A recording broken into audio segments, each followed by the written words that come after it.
hiç bir hayrı da hakir tutma. La tahqiranna minel ma'rufi şey'en velev en telqa akhaka biwajhin talq. Nebi Ekrem sallallahu aleyhi ve sellem. Bir musulman doğana güler yüz bilen bakmak bir hiç tat görüyor. Şunu da hiç tat görme deyiptir. Sadaka şu deyiptir. Falan zat qav dilli demi sen ne şondan bir payın bolacak bolsun. Amr ibn Qays aytdiye: "İza belagaka şey'un minel hayr fa'mal bi velev merraten tekun min ehli." Ay falan zat Allah qavur yenmiştik, peygamber qavur yenmiştik deyip eşittin değil mi? Bir çekedekte olsa şunu ette qal. Teheccüd namaz okuymak, döşenmelerini, penşenmelerini arada tutmak, Subhanallahi ve bihamdihi demek, sadaka vermek, yolun tiken ayırmak.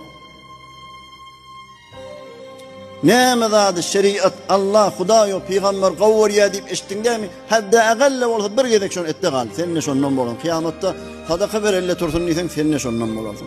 Kıyabanına geçip bariyake ol hafalar ayırın tursun neyse sen ne şolun içinde oluyorsun. Bir gedek edenne olsan. Nebi Ekrem sallallahu aleyhi ve sellem aytiye Süleyman ibn Yeser diyen sahabe rivayet etiye qav qılıqlar 360 tane qılık deyiptir peygamberimiz. İza aradallahu bi abdin hayran ceale fihi khisleten minha biha yedhulul cennet. Allah tebarek ve teala bir bendesini qavvarsa şu 360 qılıqdan birini şoňa berer, zendegisine girdirir.